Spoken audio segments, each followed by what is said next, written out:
Call the meeting to order at 7:02. Good evening and welcome to the November 17th, 2014 meeting of the BUHS District 6 Board. We'll start as always with clerk's report and approval of the minutes from our last meeting, which was November 3rd. I move the minutes of November 3rd as presented. I second. Okay. All right. Are there any additions, deletions, or corrections? Yes. In the minutes,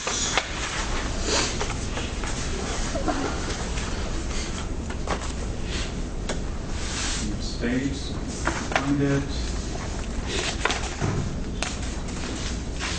Under the student council, it states that there were no concerns regarding from the parent survey regarding the content of the policy. Mm-hmm. That's not quite accurate. There was one person. Oh. So we should probably correct that to say few. Few, okay.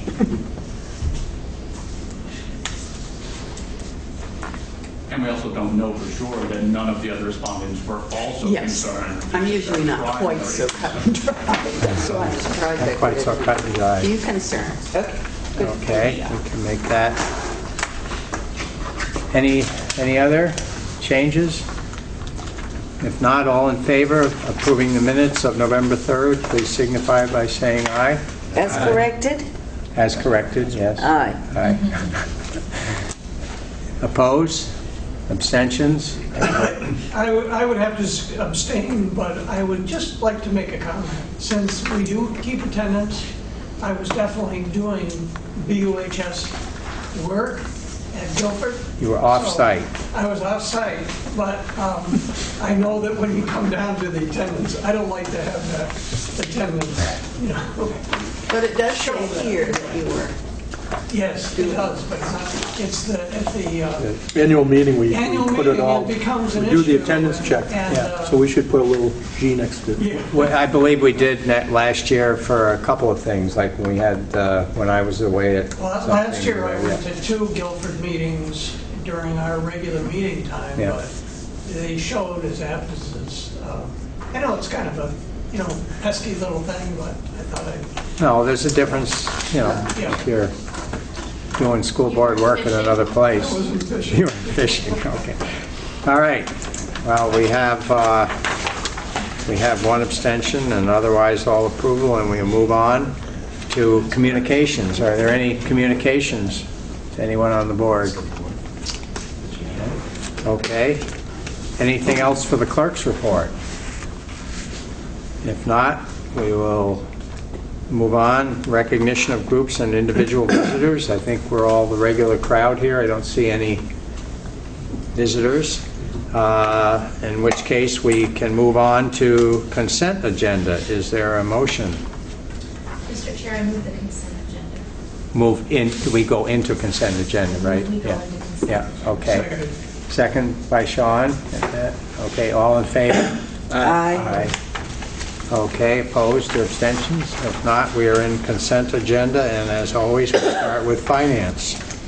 Right, Finance Committee met at 8 o'clock on Wednesday, November 6th, and we approved warrant numbers 1062, 1066, 1069, 1070, 1071, 1072, 1073, 1074, 1075, 1076, 1077, 1079, 1080, 1081, 1083, 1084, and 1085 for a total of $1,588,909.30. Ruth, can I think you, according to the agenda, going up at 1076, it added up to 448, and then it started at 1077 for $1,000,005.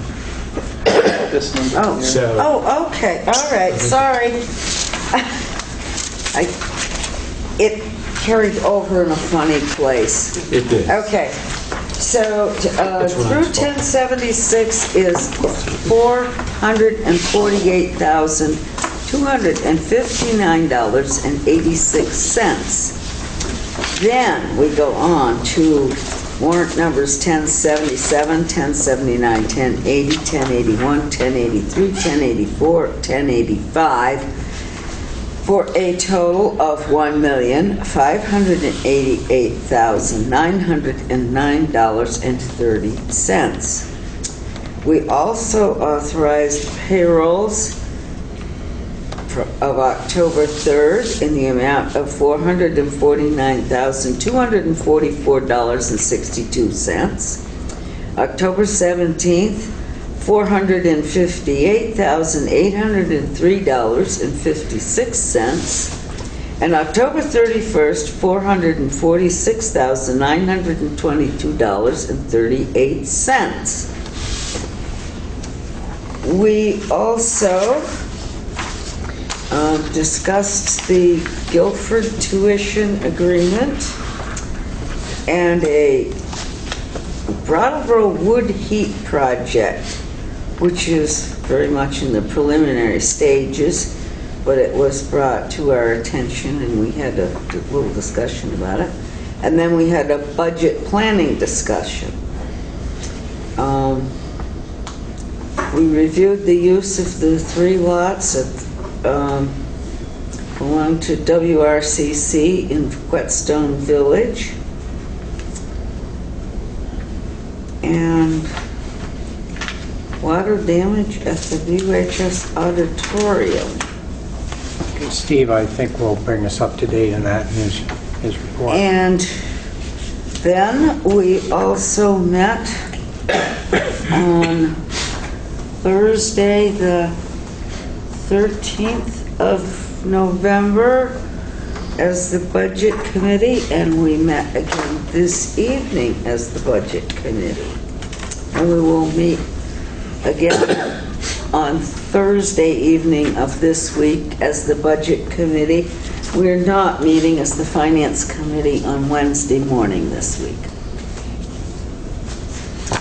And then again on Monday, the 24th. Yeah. Whatever that day is. Yeah. Yeah, it says here on the paper it's the 24th. Yeah. What was that wood heat plant that we discussed preliminarily? Is that something that we're proposing at the Vermont Yankee site? No. Oh, okay. It's a biomass project that would provide community heat for a variety of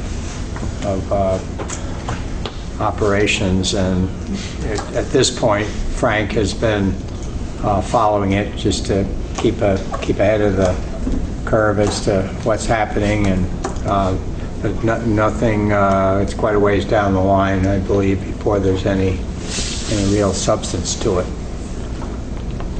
But I think it was proposed for the APW building, wasn't it? Down on, yeah, I believe that was considered to be a site. There's been more than one group has broached the topic of community heating, particularly as it relates to the downtown district in the past, and this is another proposal. So something to keep our eye on.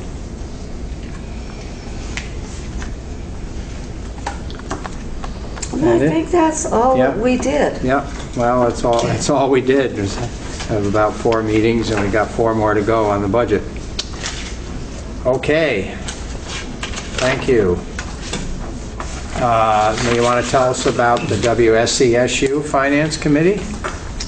Ruth Yes, attended I attended Russ's place.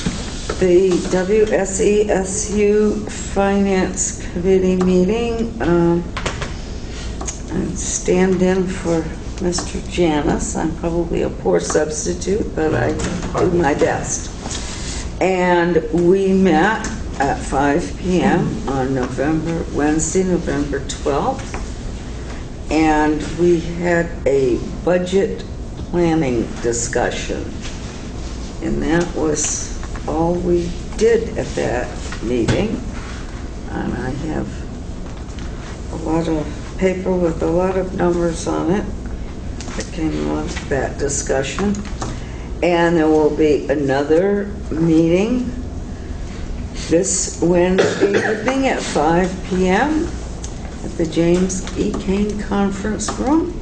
And Ruth, you'll be able to make that one too? 'Cause I'm And getting I an will be exam able that to night. do that one as well. And you promised me that you will do the one December 3rd. I will. I will do. Thank you, because I have something else I'm supposed to do that evening.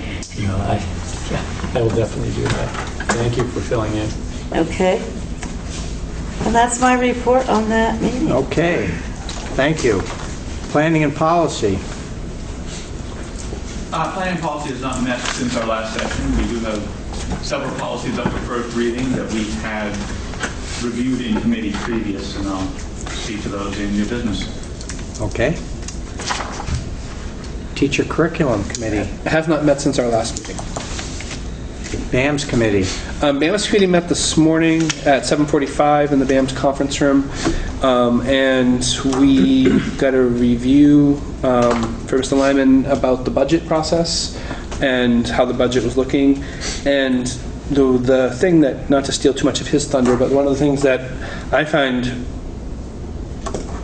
exciting and a little scary at the same time is that our actual numbers this year are up by like 24 people compared to projections from last year, and our numbers for next year are up another 22 on top of that as a projection for next year.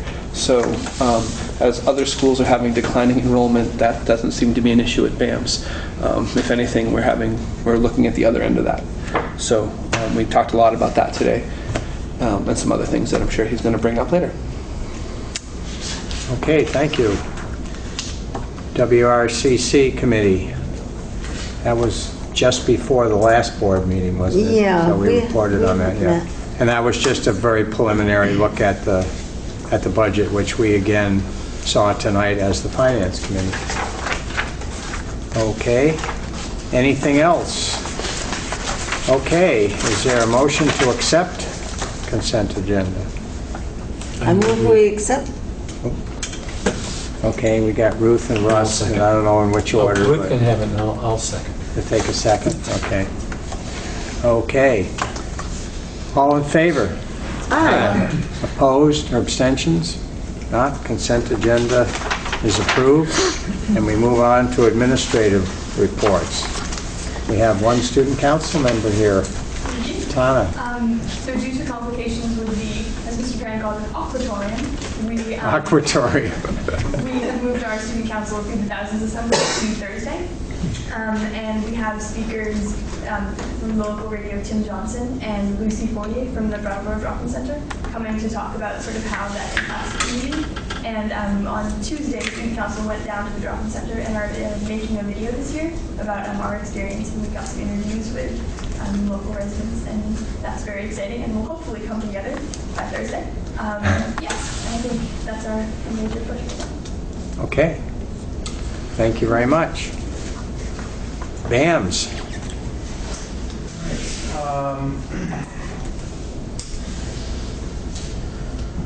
So we've had several exciting events recently. We had Thursday evening, we had the fall concert with the middle school chorus and band and jazz band.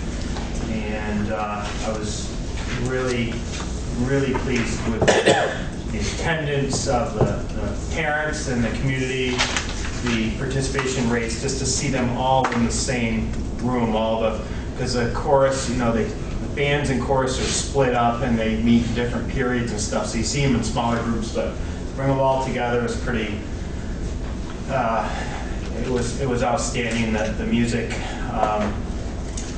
was great, kids performed well, and we got some fabulous musical instructors, so that really came out. And of course the auditorium would have been nice, but the gym seemed to work pretty well. I was happy with it. And if anything, it led to fewer transitions. They didn't have to take stuff off the stage and move it around. They had things set up in different areas. So So I was really happy. The next Friday night, we had Beams Family Night. First time for that, and it was kind of like a culminating event from the first session for Beams, and a lot of families came who participated, students. They had kind of an agenda. A lot of the students presented some of their best work from the semester, and students were showing off robots and woodworking stuff and some of their computer games they were demonstrating, and Miss DeAngelis and Miss Frederick did a fabulous job at organizing it. Had tables set up with displays, and it was a great time, at least for me. And there was some singing and students singing, and really nice night. Week and a half ago or so, we had technical here for the student presentations. And then there was a parent evening session that night. I had no idea what to expect, but the kids obviously were 100% in attendance. The parents, the presenter said that the attendance was what he would expect, but it wasn't as high as I would have hoped. It was only maybe 7 or 8 parents, and then 3 of them brought their children, which was nice to kind of have that kind of conversations between the parents and students. So, overall it was successful. I was happy with it, mostly with the student portion. A lot of good questions, a lot of good information exchanged. We had parent-teacher conferences recently, and they kind of have a routine on how they do that. It seemed to go pretty smoothly. It was around Veterans Day there with the in-service days. And the way we do it at DAMS is the core team meet with the parents and for 15-minute sessions, and then the parents can go and talk with exploratory teachers if they'd like. A lot of positive feedback about that. That structure could eventually be changing based on where we're moving with PLPs, and I hope the potential for student-led conferences at some point, because that's really that's a little more moving forward and kind of going with today's times. Guess that's it. Any questions? Yes, Laura. I apologize, but I'm not familiar with the term technical. Oh, sorry. I'm not sure. I think did I talk about it the last meeting? So it's a part of Prevent Child Abuse Vermont. It's a kind of a one-man department, I think. But they're in charge of they go around to schools around the state and basically to educate students around the dangers of the internet, how to protect yourself from online predators. It's how to protect your good name. It's how to use the internet safely. How not to damage your name by posting stuff on the internet that you regret. All that stuff. How to report cyberbullying. Covers kind of all that stuff. I do recall you mentioning that, but I don't think there was a name associated with it. So Sorry. I'd make the connection. I've been using it kind of freely, like everybody knows what technical is. Probably everyone else does. Good question. I do Thanks, know. Brad. Yeah. All right. Okay, thank you, Mr. Perrin, and tell us about the Aquatorium. Sure. Save that till the end. So on Friday we had our Fall Diversity Day, and that was organized by Michaela Sims. She did a great job of bringing in a wide range of speakers. Some of the speakers were actually BHS faculty, and some were outside presenters. Everything from biodiversity to eugenics and women's studies. It was excellent. At the same time that was going on, Maggie Cassidy, our French teacher, organized a Skype with Pat Murphy, BOHS class of 1981, who is the Charge d'Affaires in Thailand, and who is currently acting as the U.S. ambassador to Thailand. And so he actually Skyped live with the students and talked about his experiences and how did BOHS prepare him. And he talked about the essential skills of reading, writing, critical thinking, and how he felt very well prepared. So it was great. It's always great to have alumni come back and talk to our current students. And this is the third time they've actually done this, bringing alumni in via FaceTime or Skype. It's just great to see. Beginning in January, we're working with the Wyndham Solid Waste District, and we're going to try and do some food scrap composting in the cafeteria. And more on that as that develops, but that's going to be they actually came in, they met with myself, Robert Clark, and John Ayer to talk about what it might look like, how the rollout's going to look. A couple of student groups are going to help raise awareness, and that's going to start in early January. So we'll see how that rolls out. The fall concert for BUHS is tomorrow at 7 o'clock in the gymnasium. And we had a little test on how music would go in the gymnasium during Diversity Day. During Block 4, we had a jazz singer come in with some accompanists. And they worked with half of the students one period and half of the students the second period. And our students were phenomenal. You know, they kind of respected the venue. Even though you associated gymnasium with cheering and screaming and pep rallies and games, they were really able to adapt, and I can't say enough about how our students were and how well behaved they were, and how attentive they were to this concert. It was great, and the presenters were fantastic as well. So on November 5th at about 12:15, we are doing some work on the backup system to the sprinklers in the auditorium, and the backup system ostensibly wasn't live, but in hindsight, we guess it was. And as a result of that, we activated the deluge system, and it's well named, that runs above the front of the stage, and several thousand gallons of water were deposited on the stage. We did evacuate the building. The fire department did respond, and we knew within 30 seconds what caused it and what was going on, so it wasn't like it was a surprise. But we still had to evacuate the building. The fire department got us back in very quickly. They walked in and they said, "Yep, it's wet in here," and got us right back in.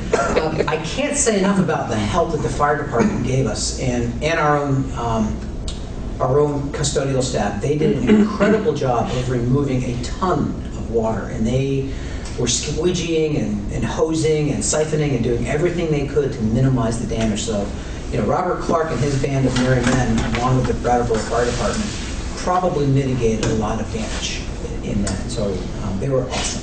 And then ServPro was on site by 1:15 within an hour, beginning fans and setting things up. So where we stand now is the water, the bulk of the auditorium is fine. You know, the seating is fine, all of that. The water really was deposited on the stage, ran backstage a little bit, but not a lot, and ran out to a hallway, the hallway leading to the auditorium. A lot of water went down. The restrooms that are located directly below, we thought there was no damage until we started testing the plaster ceilings and drilled a couple of test holes, and a lot of water came down out of those. So though the only damage there really is we'll need to probably, you know, we dried it out. We've had fans in those bathrooms all, you know, we're in there for like 3 or 4 days. The other area that was damaged was the academic support room. That's a drop ceiling, and those tiles have been removed. And then the stage, of course. And the stage had extensive damage, and the stage and the curtains had some extensive damage. So where we are now is, we're working to get some contracts. We're working to get some bids in, and we think that's going to happen pretty quickly. Not as quickly as we'd like. You know, we're well aware that we've had to move concerts. Right now, they're just getting ready to start the musical. They had auditions today. They have a different venue for that. You know, we're hoping that we have it ready to go for that. And a lot of community groups use the auditorium, and right now they can't. But again, you know, we're working as quickly as we can, but we need to do the job right. So we did pull up the floor. The floor was actually 3 layers. It was the plywood that was laid down during the renovation. That was on top of a hardwood floor, and that was on top of a subfloor. So we had to remove those, and when we removed those, sure enough, there was more water under the stage. And the way the stage is constructed is if this is the front of the stage is facing you, there's the beginning of the stage here, and then there's a concrete wall here. And so that behind that concrete wall is where a lot of water was. So we couldn't set the fans up to blow from the front. We had to go in through the top to get to all of the water that was there. So the insurance companies come out, they've taken a look at it. With the academic support, there's a lot of computers down there, and none of them were damaged. They're all functional, which is great. We're getting the ceiling, we've ordered the tiles. We'll get that room back in service. As soon as we have the tiles, we can actually begin using that room again. Similar situation in the bathrooms. We need to make sure that when we replace where we drilled out to let the water come out, that needs to be flame retardant and up to code. And Peter Lynch has been by a couple of times to kind of look at that. Within the auditorium itself, we're working to get the sprinkler system up and running again. Until we do, we can't really use the auditorium at all, which is okay because there's no stage there. And then with the stage, we're down to the subfloor. The subfloor is back in place, and then what we're going to do is have people come in. We'll probably do, with the insurance company's permission, we'll redo the floor the way it was before the accident. So we'll put a layer of plywood and then cross it with another layer of plywood going the other direction, which will allow us to restore it to what it was on the morning of November 5th. The curtains in the front will probably be replaced. There's a lot of rust and a lot of damage on those. But the back curtains that on the side of the stage probably won't be covered by the insurance because they're of a certain age. And so, we're still kind of working with the adjuster on those. So we'll see where we are. As a result, BAMS has been wonderful. They've let us do winter sport tryouts, which began today. They've let us do those in their gymnasium. The concerts obviously have been moved from the auditorium to the UHS gym. A few things have been dislocated. Our PE teachers have been wonderful, and they've used the weight room, they've used the multi-purpose room, they've gone outside when it's weather permitting, and so they've been very flexible. But tomorrow night after the concert, we're going to give the PE teachers back their classroom. So they've been very patient, but not many teachers would say, take my classroom for a week and a half. They did it without that. Questions? Yes, ma'am? How did the risers make out? They weren't in there. So. New risers. Yeah, they were not even in the room, so they're all good.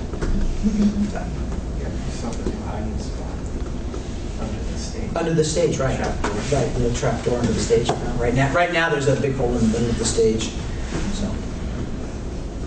So that's where we are, and Robert is working hard to get things back online, and we're gathering quotes, and we're hoping to be back up within a few weeks at best.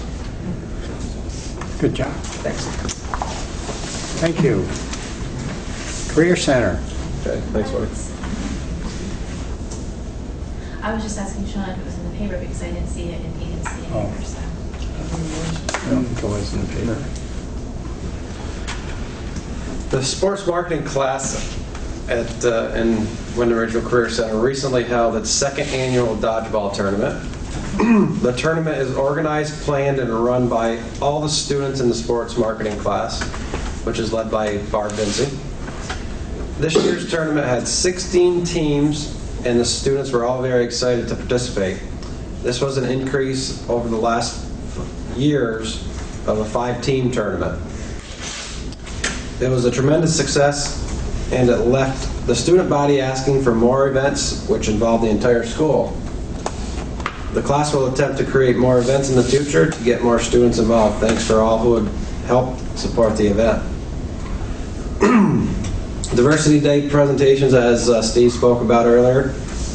This past Friday, during Diversity Day celebration, 10 Career Center girls that had attended the Women Can Do conference in October held a block-long demonstration of the many diverse skills they had acquired during the Women Can Do conference.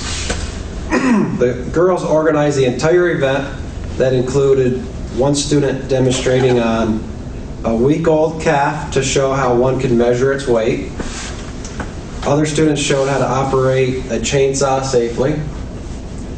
They extracted DNA from a piece of fruit, how to safely apply shots in a veterinary and human medicine, identifying problems in a car, self-defense techniques, tagging sharks, we didn't have real sharks, and quick getting into fire gear in under 1 minute was demonstrated. About 100 students attended the programs from BUHS and the Career Center. It was held at the Trade Industrial Center up on the hill.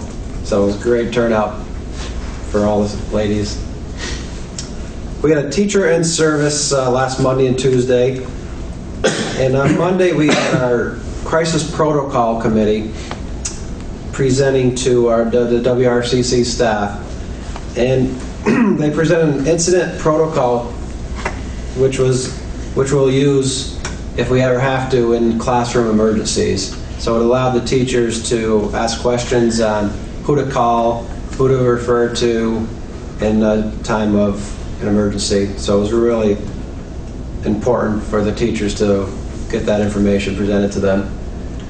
Linda Rinder and Rebecca Olmstead, BUHS nurses, also attended that afternoon, so I want to thank them. They did an excellent job of explaining some of their protocols that go on in the nurse's office and what our teachers would need to do to respond to different scenarios. So, and also put some names with faces as well, which was nice. This past Friday, I had an AOE visit.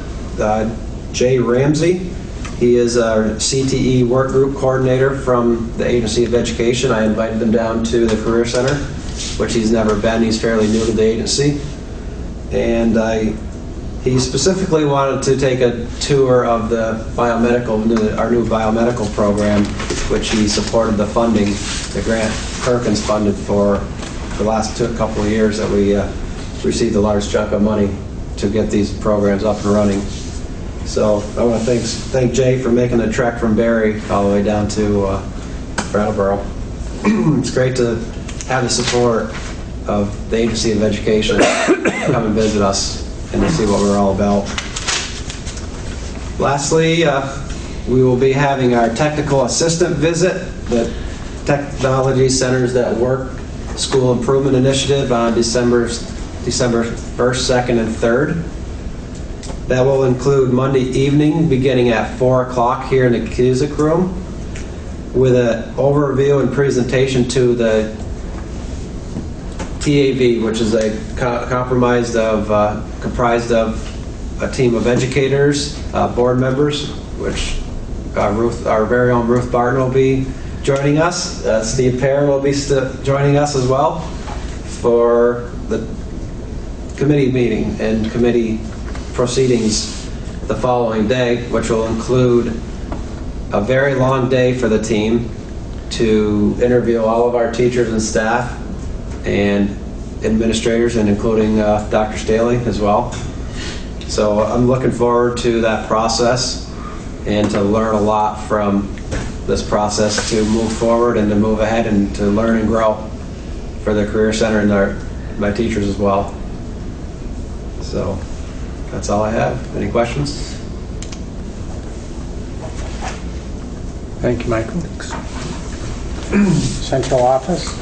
Yeah, I just like to echo some of the Diversity Day celebration activities.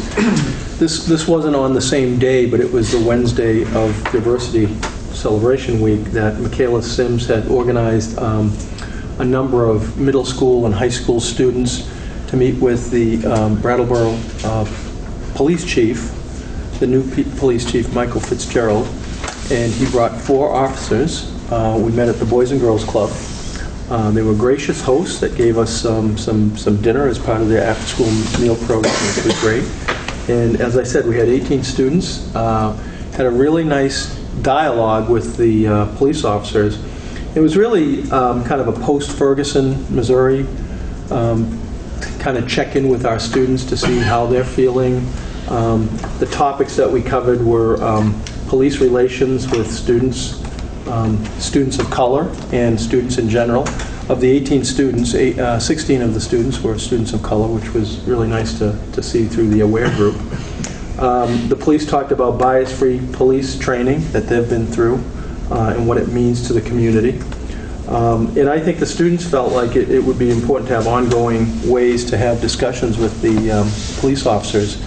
I think they really appreciated the discussion, the time that the police officers spent with them, and really talked about how these types of dialogues and format can help develop really good relationships with students and police officers in the town.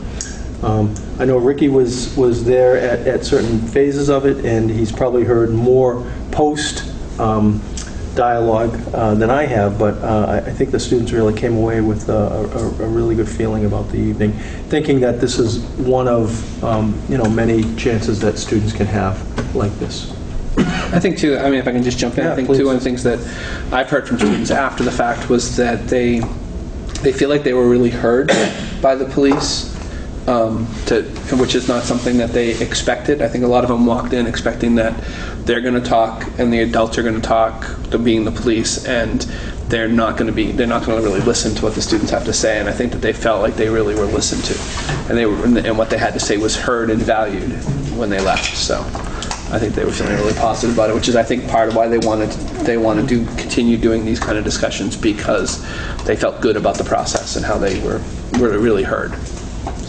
Yeah, it was interesting. The police chief actually wanted to meet with some student representatives to plan the evening, and really felt like he wanted the students to kind of drive the discussion. So we organized it that way. And as I said, Michaela Sims was really helpful in helping to organize it and really recruiting the students to attend. So that was nice.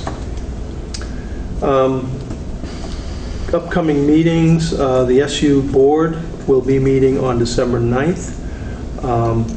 That will be in Dummerston, and we'll be adopting the SU budget on that evening. So as Bob and Ruth from the Finance Committee have been talking about the BUHS budget review process, that will be ongoing, and this is happening as well with the supervisory union budget.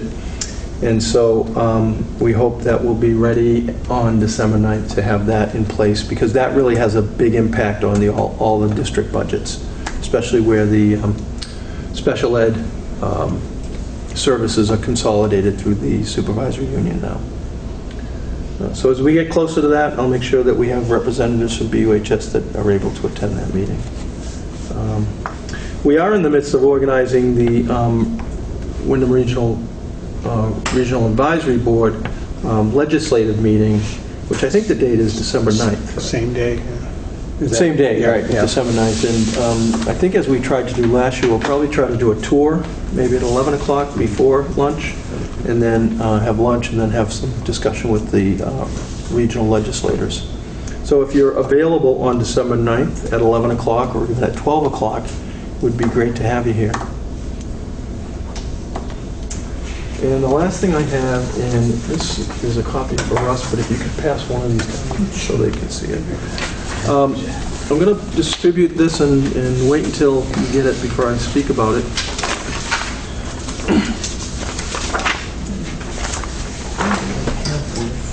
Previous meetings.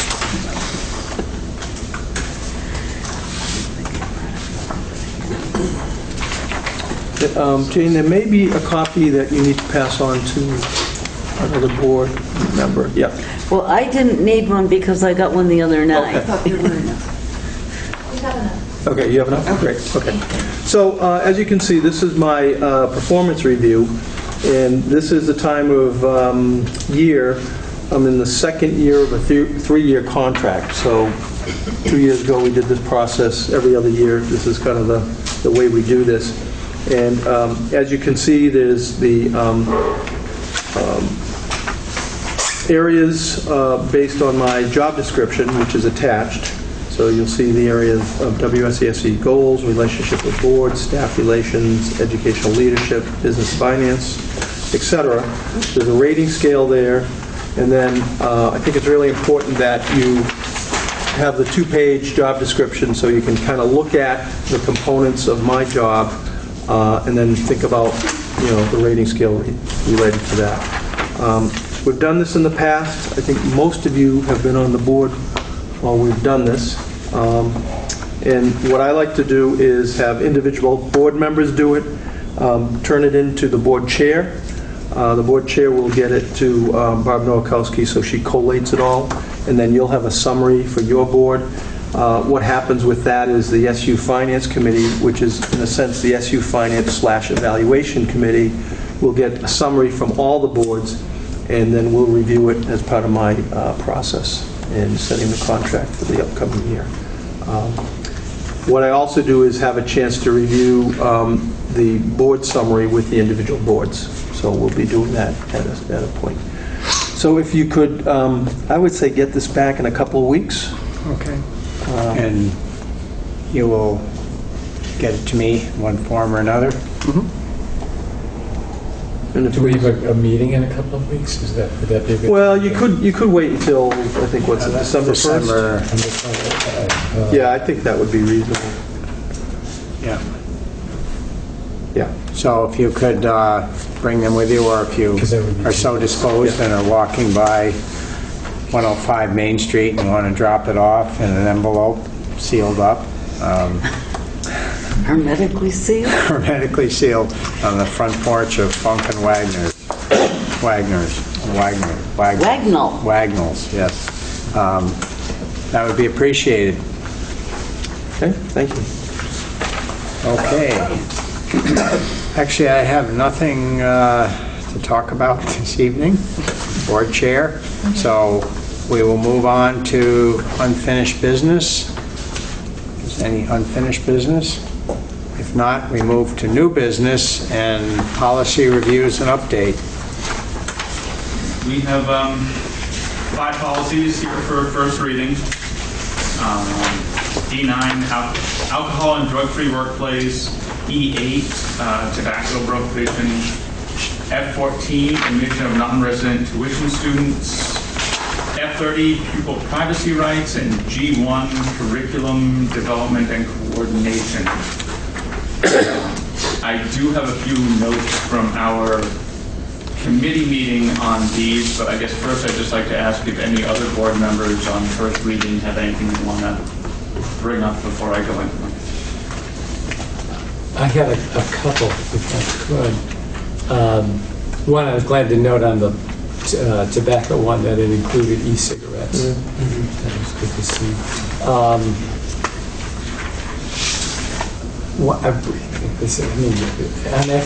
F30, I was just sort of confused that it's changed from student surveys to pupil privacy rights, but is it mainly about surveys? That is one that we're definitely going to have Okay. a lot of notes on that one. Yeah, so. okay. And this can be brought up later, on the admission of non-residential tuition students. I don't know, I'm looking at the second page, implementation number 2, is that students will come in, will be admitted if space is available. And I'm just wondering if there's a policy that goes along with it. Is it a random draw? Is it, how one determines what space availability is? Yeah, as we do with the high school school choice, there is a capacity that we calculate in terms of class size and numbers of sections that would impact staffing. And so we limit the number based on that, and then we do have a lottery. People put their names in, and there's a lottery chosen process. Yeah, I don't imagine that would be the case for the paid tuition students. The numbers have never been to a point where we'd be saying it's going to cause us to add a section or add teaching staff. I think the example, though, when people are talking about the BAMS numbers, one of the really nice things is we're getting an influx of tuition students from area towns that have school choice, even in the middle schools. And so it's a nice situation where we're attracting those students, and then those students will continue on to the high school, and that will help, I think, quite a bit with the enrollment that we're looking at with the high school. If we looked at a situation where we had a huge influx and it was going to impact staffing, then we'd have to make that sort of decision. So there are 2 tiers. One is the tuition, and then there's some that are also, or are they all? Yeah, it's the high school choice legislation that was passed actually as a pilot in 2001 or 2. Does one take a priority over the other? No, Or but everybody gets put into that pool? No, they don't. It's separate. But one is a mandated legislation that we have to abide by. The other is, paid students coming in and your choice of whether you have room to accept them. And typically you would take the $12,000 to accept those students. So do we need to have a policy attached to, procedures attached to Yeah, this? I think we can look at the current procedure that we use. Because that's something that sometimes I hear about how those things are done. Then on the G1, the curriculum development coordination. So I have a feeling that the change reflects what reality is. What's taken out is the curriculum of schools of BUHS is decided by the supervisory union and not by the BUHS board. Is that right? Yeah. So, and that's, and I know that the curriculum group comes up with that, so that so it's the SU that determines what the curriculum is for everyone. And it's based on the state quality standards. Right. And So actually, sorry to interrupt, but if you look at the policy, the old policy didn't actually say it was the board. Oh, you're right. That made the decision, so it's not really a change. Yeah, because I always thought the curriculum came. Yeah, yeah. I thought that the curriculum did come from the supervisory union before. I just wonder what that changed. Yeah, so if you look at that policy under the legal references, the school quality standards, that's really what generates these. And then the Vermont Board of Education, in conjunction with the quality standards, kind of set the required curriculum. Now that we're transitioning to the Common Core, we're looking at the Vermont framework of standards and how it ties into the Common Core. And so, in practice, the supervisory union, either board or staff, are working very closely with all of the entities within the district. So, high school, career center, and middle school, along with all the elementary schools. Okay. All of these policies are also supervisory union. They've all been Yes, these through. were just been approved by Yeah. BSC. Yeah. My notes, the alcohol and drug-free workplace policy is pretty straightforward. I didn't have anything to say about that. The tobacco policy, the one big change is the addition of e-cigarettes to that, which, although e-cigarettes may be wonderful for adults who are quitting smoking, they're still not legal for kids and shouldn't have any place in our schools. Our one thought on this one is that under tobacco paraphernalia, there is a list provided. It should probably be worded as including but not limited to, rather than just including, because who knows, someone might invent something new tomorrow. Yeah, because it is a comprehensive list, but I could imagine things are missing here. I can't think of any other way, but I'm no tobacco expert. So what was the language again, Ian? We just want to add under definitions, part 4, towards the end there's a list. Right now it's including devices for holding tobacco, rolling paper, wraps, cigarette rolling machines, pipes, water pipes, carburation devices, bongs, and hookahs. We just want to put including but not limited to. Yeah.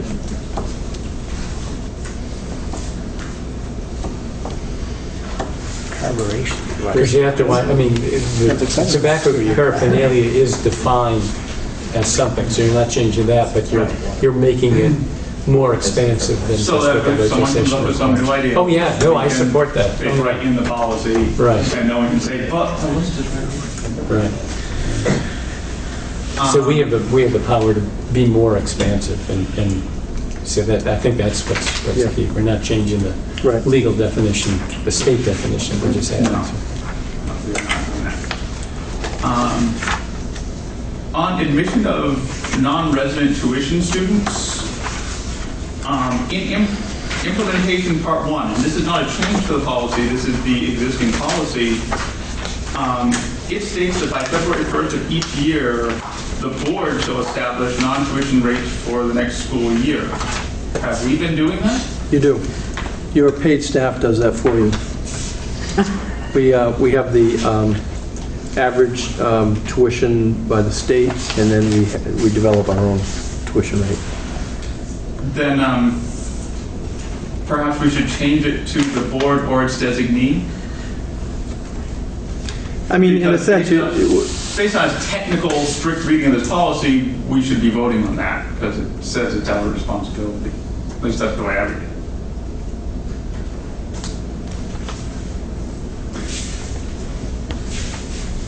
well, you wouldn't necessarily vote on it. Your staff is letting you know what that rate is. I mean, I don't see it as a problem with the language. Nobody's going to challenge the fact that, individually you've set a rate. So.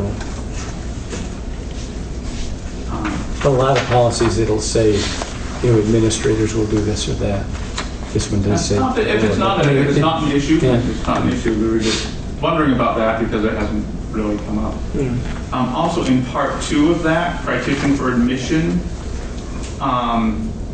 with the way laws seem to be trending, we were wondering if gender should be added to the list.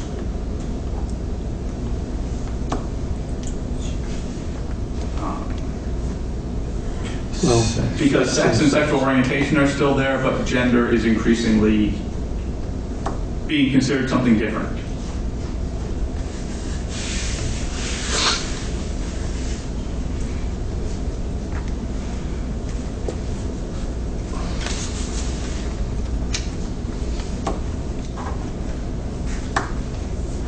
Isn't that covered under sex? Well, actually, when we had the discussion, I used the term gender identity. Right. Because I think gender identity is what should be added, because sex and gender identity are different. And I think that even though these are the list of the current protected classes, kind of getting ahead of the curve a little bit, and if we exclude gender identity now, at some point we may need to be adding gender identity into this list. Yeah. But it's covered by the bold print at the end, at the very least. Because gender identity is protected by state law. Right. But the fact that we had what's considered a quote-unquote an inclusive list, leaving out something, doesn't seem the most appropriate. It also doesn't detract anything from the policy, just to add. Yeah, to add one more protection. So I'll look at this as it relates to the protected categories, and we can make an adjustment to that.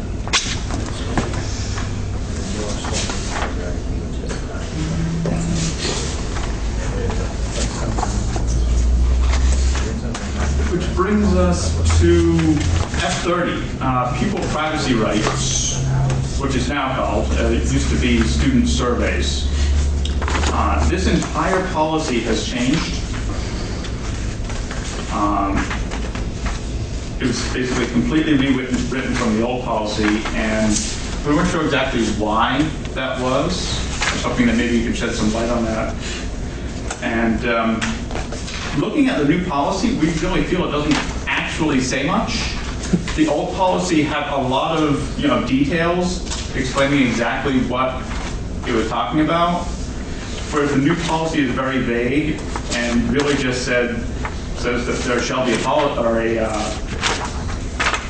shall include provisions. It doesn't say what anything is. Reminiscent of the firearm policy that we just had that issue with, where they took out all the definitions, everything that said what it was. We added that back in, and now we have in the next group another policy where they took out all the meat of the policy and just kind of left something fairly vague. Where if I'm a parent picking up the policy manual and I read this, I still have no idea what to expect regarding student surveys or my rights as a parent in regards to those. So So I'll get some background information from the Vermont School Board Association, because they're the ones that kind of recommended this change. And see what they have as rationale.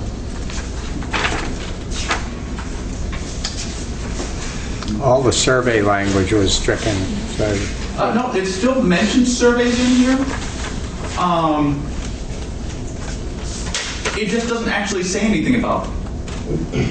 It says on point 1, the right of parents or eligible students to inspect surveys created by third parties before administration or distribution of the surveys to the students. But not what those. But it doesn't say what those requirements are. It doesn't say if they do have that right, if they don't have that right. It doesn't say anything about it. It just says that there will be a provision. The provision could go either way. It doesn't. It's not specific.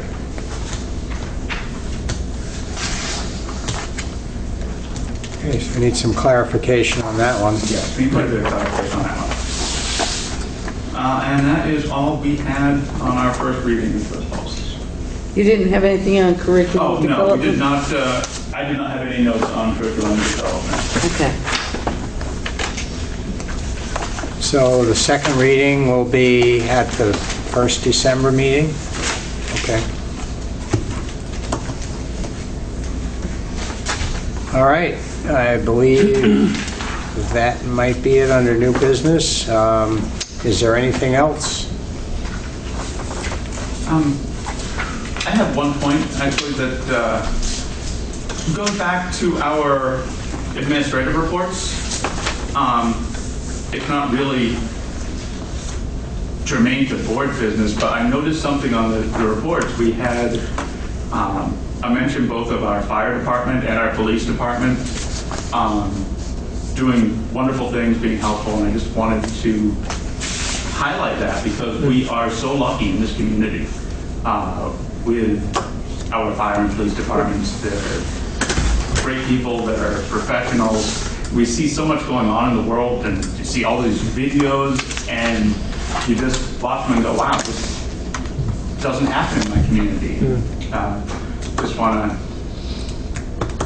thank them for their excellent work. Great, thank you. Point well taken. Okay, Mr. Chairman? it's Ruth time. Okay, as the last meeting that we had, I have something to say first. I subscribe to a online, I guess you call it a newspaper, called Vermont Digger, and on there, on the weekends, they have featured a student from the Young Writers Project, and this last week it was Olivia Howe, who is a freshman at Brattleboro Union High School, and her story was about the Black Box Man, who was a gentleman by the name of Hines, who went around during the Depression taking pictures of, I think it was during the Depression, maybe it was before that, I guess it was before that, in the 1800s, taking pictures in the mills of the young children who worked in the mills and highlighting their plight. And they were given a picture of one of these children as a prompt for their writing, and Olivia Howe wrote a very nice story on there. So I did want to make note of that. And now, I move we adjourn. Since you have the floor. Okay. Second. Okay, all in favor? Aye. Okay, thank you all very much.